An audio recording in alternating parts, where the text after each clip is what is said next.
नमस्कार, मैं श्यामगिरी। आप देख रहे हैं टीएफडी इंडिया लाइव। टीएफडी इंडिया लाइव में आप सभी दर्शकों का स्वागत है।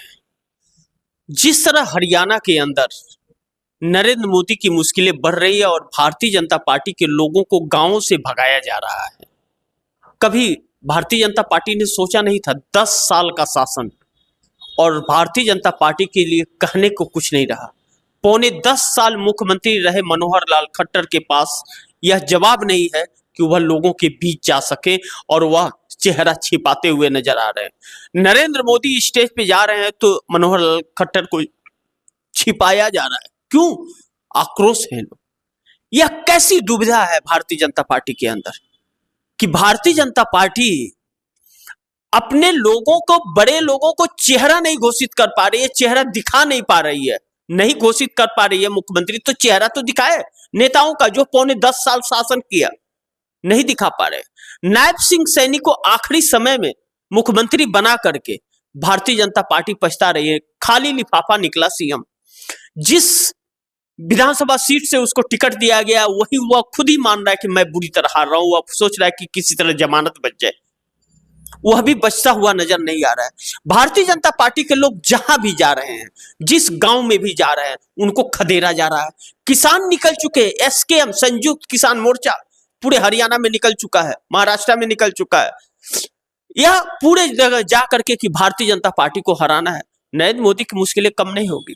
10 सालों के इनके कर्म अब इनके सामने आ गए हैं, इन्हें समझ नहीं आ रहा है। आरएसएस संजय जोशी को प्रस्तावित करके राष्ट्रीय अध्यक्ष के चेहरे को लेकर नरेंद्र मोदी की नींद उड़ा रखा है। नरेंद्र मोदी और संजय जोशी का 36 का आंकड़ा है। नरेंद्र मोदी ने ही संजय जोशी को बैकफुट पर डाला था, उनके कैरियर को समाप्त किया था, और आरएसएस अब फिर उसी संजय जोशी को सीढ़ी निकला था। सोचिए, गुजरात से सीढ़ी निकली और वह खाली लिफाफा निकला, लेकिन कैरियर को समाप्त कर दिया। नरेंद्र मोदी ने अपना जलवा दिखाने के लिए हर किसी के कैरियर को बर्बाद किया। अब राहुल गांधी के पीछे फिर एक बार अंतरिम कोशिश की जा रही है देशद्रोही करने के लिए और जान से मारने की धमकियां दे करके। बिट्टू सिंह कौन है? कैसे उसने कह दिया आतंकी? कौन है एकनाथ शिंदे के मंत्री जिसने कह दिया कि 11 लाख रुपए का इनाम दूंगा जो राहुल गांधी का जीप काट करके ले आएगा? एकनाथ शिंदे कुछ ना कर सके, या एकनाथ शिंदे और नरेंद्र मोदी मिलकर यह करवा रहे हैं?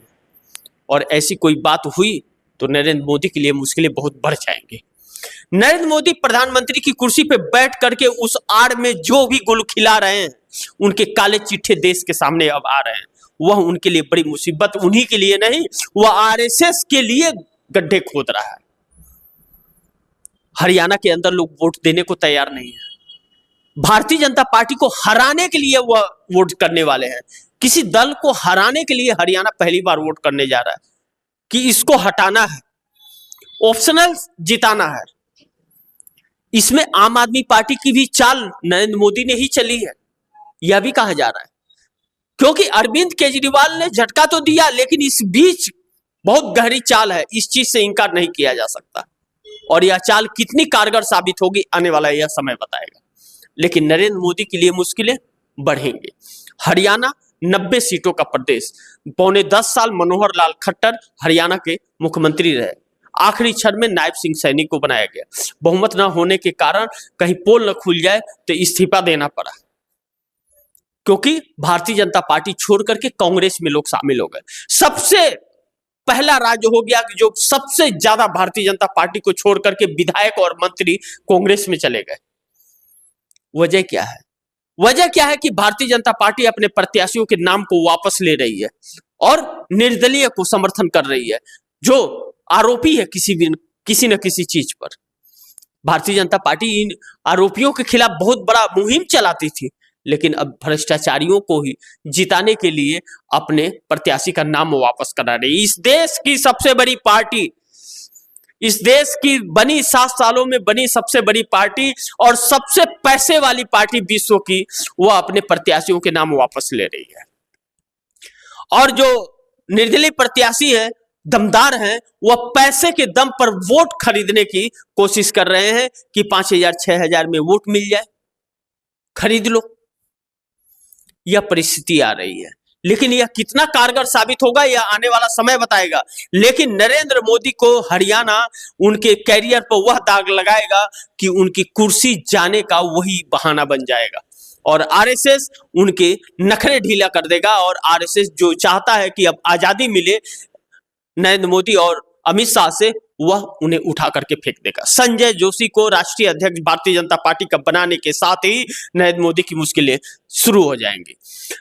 विनेश फोगाट हरियाणा के अंदर, विनेश फोगाट को टिकट मिलने से विनेश फोगाट ने कम से कम 10 सीटों पर प्रभाव छोड़ दिया और ऐसी जगह से विनेश फोगाट को टिकट मिला कि जहां कांग्रेस ने जीता ही नहीं और विनेश फोगाट ने पूरा माहौल ही चेंज कर दिया। यानी कि वह सब भारतीय जनता पार्टी के वोटर कांग्रेस की तरफ शिफ्ट कर रहे हैं, क्योंकि विनेश फोगाट के साथ में जो व्यवहार इस सरकार ने किया है और जो उसके कैरियर को, विनेश फोगाट के कैरियर को समाप्त करने का कार्य किया है साजिश के तहत, यह हरियाणा को पसंद नहीं कि किसी बेटी का कैरियर इस तरह से खराब करे और इस देश को गोल्ड मेडल से वंचित रख दिया। हरियाणा की जनता, किसान जनता, महिला एक तरफा भारतीय जनता पार्टी को हराने के लिए खड़ी हो रही है, जिसके लिए 4 दिन 5 दिन का समय भी बढ़ाया गया। 1 अक्टूबर को वोटिंग होने वाला था, 5 अक्टूबर को होगा, 4 अक्टूबर को रिजल्ट आने वाला था, 8 अक्टूबर को आएगा। यह जो तारीखें बढ़ाई गई भारतीय जनता पार्टी के कहने पर, कोई विपक्ष का नेता कहता तो चुनाव आयोग नहीं सुनता, लेकिन एक मेल पर चुनाव आयोग ने तारीखों का ऐलान कर दिया, बदल दिया। महाराष्ट्र का चुनाव जो हमेशा हरियाणा के साथ होता रहा, महाराष्ट्र के चुनाव को, तारीखों को टाल दिया, नहीं किया, उसके चुनाव का ऐलान नहीं किया। और अब अरविंद केजरीवाल दिल्ली के अंदर भी एक्टिव हो गए। दिल्ली के अंदर अरविंद केजरीवाल अब कह रहे हैं कि नवंबर में चुनाव कराइए महाराष्ट्र के साथ। 25 नवंबर को महाराष्ट्र का कार्यकाल समाप्त हो रहा है। क्या टालेंगे मोदी वहां के चुनाव को या करवाएंगे? क्योंकि महाराष्ट्र में तो हरियाणा से भी ज्यादा हालत खराब है।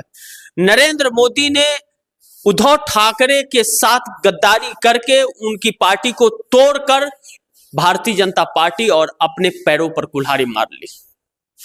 वह टर्निंग पॉइंट नरेंद्र मोदी की राजनीति का आखिरी क्षण होने वाला है। नरेंद्र मोदी ने ऐसा कभी नहीं सोचा था। छत्रपति शिवाजी महाराज की मूर्ति खंडित होना और बदलापुर की घटना नरेंद्र मोदी का पीछा नहीं छोड़ रहा है।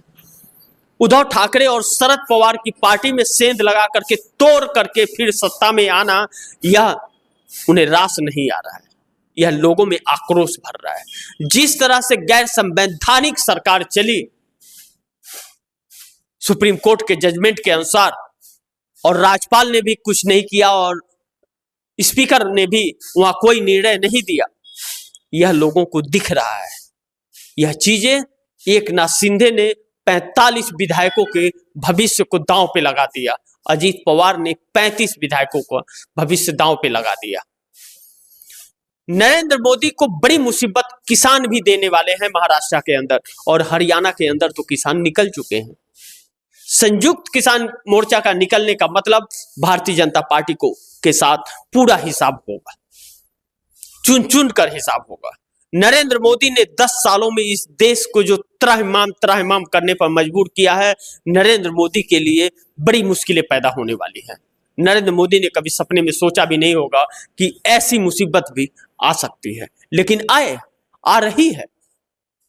नरेंद्र मोदी अब चंद दिनों के मेहमान है, यह तय है, क्योंकि नीतीश और नायडू ने भी जाति जनगणना के मुद्दे पर कह दिया कि आप जल्द से जल्द कराइए। नीतीश कुमार हरियाणा चुनाव और जम्मू कश्मीर के रिजल्ट का इंतजार कर रहे हैं। चंद्रबाबू नायडू महाराष्ट्र चुनाव के रिजल्ट का इंतजार कर रहे हैं। यानी कि नवंबर आखिरी और दिसंबर फर्स्ट में जो मानसून सत्र पार्लियामेंट का आना है, वह मानसून सत्र पूरा नहीं कर पाएंगे नरेंद्र मोदी। हो सकता है, क्योंकि जो दूसरों को रुलाता है और दूसरों को तकलीफें देता है, ऊपर वाला उसके लिए भी वही तकलीफ और दुख तैयार रखता है। ऐसी परिस्थिति भी आएगी, नरेंद्र मोदी ने कभी सपने में भी नहीं सोचा था, लेकिन आया और यह आता है। कहते हैं ना, लाख करे चतुराई कर्म का रेखा मिटे ना रे भाई। कर्म जो हैं वह सामने एक दिन आते हैं और उसका हिसाब बराबर होता है, क्योंकि जितने पाप किए हैं नरेंद्र मोदी ने, वह पाप के घड़े अब भर गए हैं। अब 75वां जन्मदिन मनाए तो नरेंद्र मोदी, लेकिन नीतीश कुमार, चंद्रबाबू नायडू नदारद थे, नहीं आए। जो अहम घटक दल है वह नहीं आया या बुलाए नहीं गए। चंद्रबाबू नायडू बहुत ही दूरियां बना रहे हैं और नीतीश कुमार बैठकों पे बैठक कर रहे हैं। कब वह बैठक में किसी को बुलाते हैं, किसी को नहीं बुलाते हैं, फिर दूसरी बार किसी को बुलाते हैं, दूसरे को नहीं बुलाते हैं। यह जो बैठक इस तरीके की हो रही है, यह एक अलग नई रणनीति पर काम चल रहा है। लेकिन यह तो तय है कि सारे कनेक्शन नरेंद्र मोदी के सामने जाकर के तार जुड़ते हैं और नरेंद्र मोदी के लिए मुसीबत खड़ा करने वाला है। इसी के साथ इजाजत चाहूंगा, अगली खबर के साथ फिर होंगे हाजिर। तब तक के लिए नमस्कार।